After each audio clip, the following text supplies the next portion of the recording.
All right, sports fans, how's everybody out there doing? William Martin coming at you one more time here on YouTube with another edition of the 300 Pounds of Sports Knowledge Podcast. Now, as the days go by and the wins continue to add up for the Philadelphia Phillies, while the inconsistent play continues for the New York Mets, all signs now point to the Fighting Phils winning the National League East for a second consecutive year. With the way that the Mets have played over the last couple of months, it's hard to believe, but at one point earlier this season, they did enjoy a 7 game lead over Philadelphia atop the NL East. And of course, we all know that lead quickly evaporated. And by the time that the dog days of summer kicked in, the Metropolitans were looking up in the standings again to their rivals who are about 90 minutes away. Okay.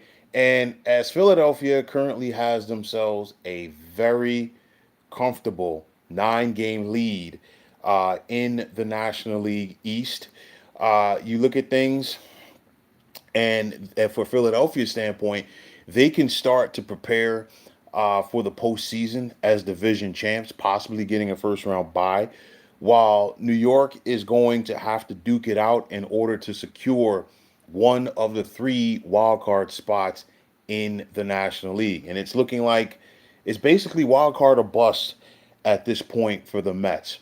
Okay, they came into this 4 game series, and a very important 4 game series with the Phillies. They dropped the first two. They were already down 7 games coming in, so now they're 9 down. So basically, that just puts the kibosh on them trying to win this division. But nonetheless, they still have an opportunity to make the postseason as a wild card, and in doing so, they would be in the postseason for consecutive years.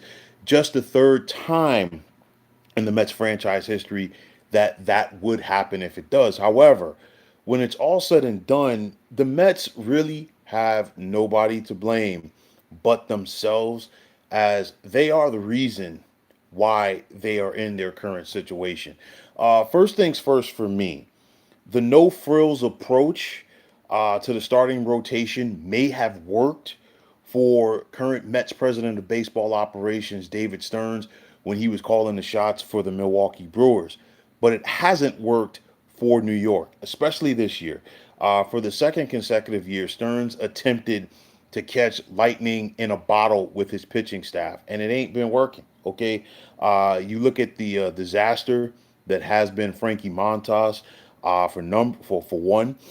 As the season has progressed, Clay Holmes has shown why he's been a relief pitcher up until this point of his career, because we've basically seen Clay Holmes run out of gas and starts early on.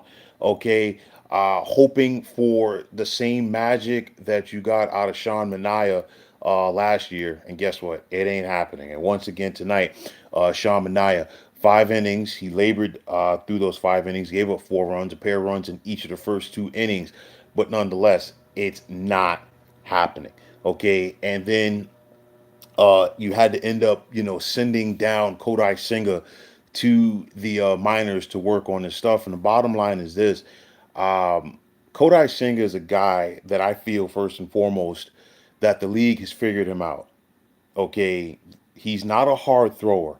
He has to keep it low in the zone, and if he brings it up, middle up, basically it's batting practice. So I'm not sure what benefit that he could be for the Mets rotation at this time. And all of these guys that I'm mentioning, the Mets are lucky if they can get 3 innings out of these guys, and that's not going to get it done as starters at the major league level, and it hasn't been getting it done.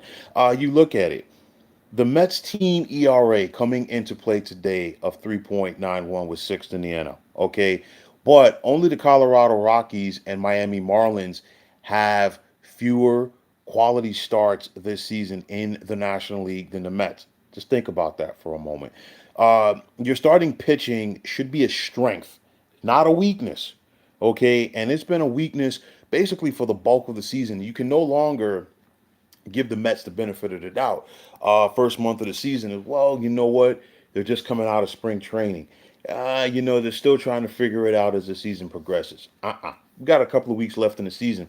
The Mets are who they are, and when it's all said and done, when you have a rotation that can't go deep into games, I feel personally that with what the Mets recently did, they probably should have done 6 to 8 weeks ago, and that's saying, you know what, let's go out there and let's give these young guys a chance. I'm talking about McLean, excuse me, Jonah Tong, and Brandon Sproat.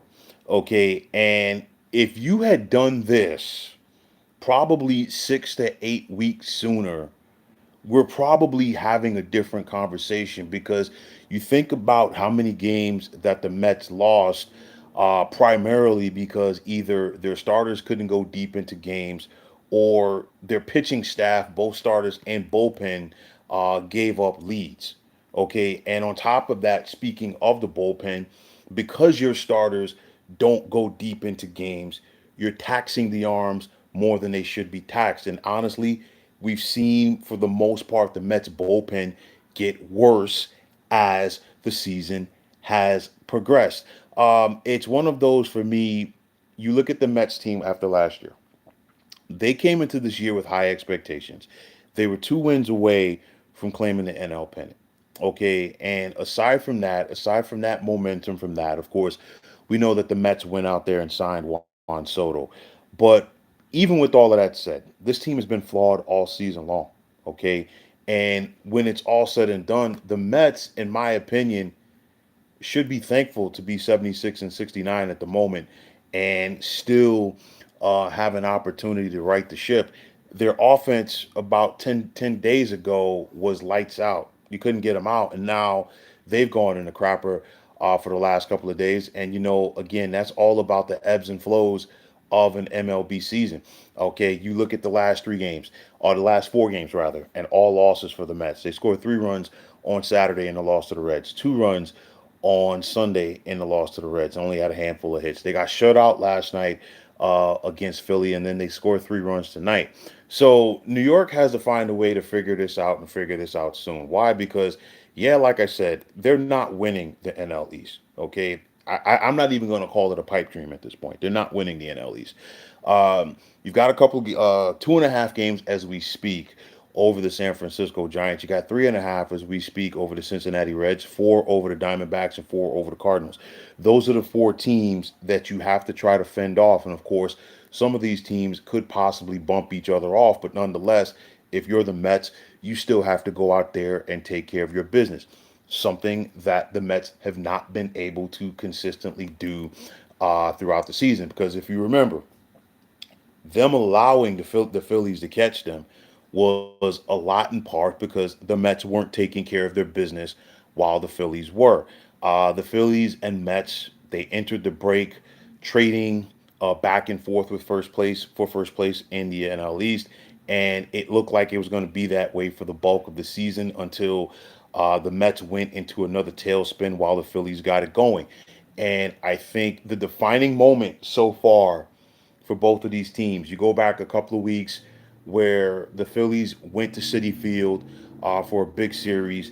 The Mets swept them, got it down to 4 games, and then what happened? Right after that, the Mets turned around at home and lost 3 out of 4 to the Marlins, while the Phillies just simply put that series behind them and got back on track. And here we are. And I think that right there is a microcosm of the season for both of these teams. The Mets have not been able to take care of their business against the teams that they're supposed to beat, while the Phillies have. And that's a big reason why Philadelphia is going to win this division and even possibly get a first round bye. And again, the Mets are going to have to duke it out just to get into the postseason. A lot of questionable things so far this year for the Mets. They still have not won a game where when they're trailing going to the ninth inning. And you think about last year's postseason run, for an example. The Mets specialized in being the cardiac cats. And if you don't have that ability to come back and do something like that, it's going to be a problem. And it has been a problem this year for the Mets. I'll tell you like this. Yes, this team is alive. Yes, this team can get to the postseason. Yes, they could possibly do something. You never know because, in my opinion, the postseason at times in baseball can be a crapshoot. But I just feel like this Mets team, they're missing something. that they did that they had last year, and I think it's chemistry. I don't know, but the bottom line is the Mets are missing something. Okay, I've said this before. It's been gut check time for this team, and they're running out of lives, and they have an opportunity in front of them to right the wrongs, but it's not going to be easy for them to finish out the season. They've got two more with Philadelphia over the next 2 days. Okay, then they welcome Texas to City Field for a three-game series this weekend. And of course, Texas is in the middle of trying to make a postseason run of their own. And guess who the Mets have to face in the series opener against the Rangers? None other than two-time Cy Young Award winner Jacob deGrom, who was one of the best pitchers and is one of the best pitchers in Mets franchise history. And now this is going to be his first time taking the mound at Citi Field as a visitor. From there, the Mets welcome the San Diego Padres to town for three, and of course, the Mets are looking up at the Padres in the standings in the wild card race in the National League, and then from there, three with the Washington Nationals, and you can't just sit up there and chalk up victories or claim victories against the Nationals because again the Mets have shown the inability to take care of teams that they're supposed to beat. And of course, like I always say, last month of the season you throw the records out. Why? Because you have guys on those bad teams that they're fighting for positions, whether it's with the current team that they're playing for, or maybe possibly even a spring training invite with another club. So you throw the records out. They've still got three with the Cubs at Wrigley, a Cubs team that is going to the postseason, and then they finish up on the road in Miami with the Marlins. So when it's all said and done, the Mets still control their own destiny, but it's not a guarantee. You have to wonder, has the love affair between the fans and the media in the New York area with manager Carlos Mendoza faded? Because it was one of those during that second half run for the Mets last year and in the postseason. There really wasn't anything wrong that Mendoza couldn't do. But now, some of his flaws and some of his decision making as a manager are showing up. I'll tell you like this, it's very interesting about this because the last couple of managers, if the Mets were just hypothetically speaking, if the Mets did decide to move on from Carlos Mendoza after the season, it's one of those where you've got to go back to Terry Collins when he was a skipper for the Mets to find the last guy that the Metropolitans had that lasted more than 2 seasons as a manager. Mickey Callaway took over for Collins. He lasted 2 years. Then it was Luis Rojas. He lasted for 2 years.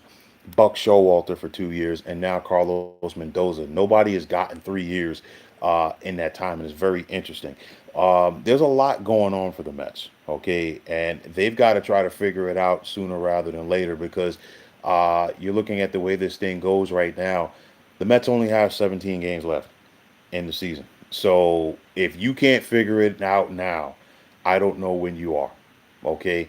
You hear the same old song and dance from Carlos Mendoza every single night.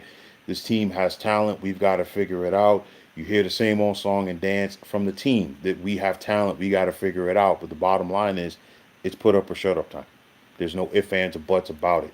Like I said before, the Mets have nobody to blame but the Mets in this situation as far as why they're here. This is no disrespect to the Philadelphia Phillies. Very talented team. Okay, and credit to the Philadelphia Phillies because unlike the Mets, they've been able to go out there and take care of their business. Even with that said, can the Mets get into the postseason and have a run like they did last year? I'm not sure because you look at it, first and foremost, you've got to get in. Anything can happen. But I will say this, that Met team had a lot of momentum and juice going for themselves heading into October last year. I don't know where that momentum is going to come from this Mets team. They still have the opportunity, but it's on them and they got to figure it out. But nonetheless, when the Mets have needed it the most so far in this series with the Phillies, they haven't been able to do it. And they've got to try to find a way to salvage something right now. There's no ifs, ands, or buts about it. Can the Mets do it? We don't know. But nonetheless, the next 2.5 weeks or so are going to be real telling. And if the Mets find a way to miss out on the postseason, their fan base, and more importantly, the media in the Big Apple is going to have themselves a field day. But, folks, that is going to wrap it up. And as always, I want to take this time out to thank each and every one of you for checking out the 300 Pounds of Sports Knowledge podcast here on YouTube. And as always, I want to take this time out to thank you. And if you like what you heard and saw, you know what to do. Just hit that like button as well as subscribing to this channel. Like I always say, it's greatly appreciated. Also, if you're on the X, formerly known as Twitter, you can check us out at 300 Pounds of Sports. And like I always say, if you give me that follow, I'll give you that follow in return. And the same goes for Instagram, and you can check us out at 300 Pounds of Sports Knowledge. Also, if you're on Facebook, definitely check us out at the Sports Depot 365. And as far as I'm concerned, one of the better sports debating sites going on social media. But until next time, fine folks, my name is William Martin. I am signing off, and I'm saying thanks once again for checking out the 300 Pounds of Sports Knowledge podcast here on YouTube. Be well, everybody.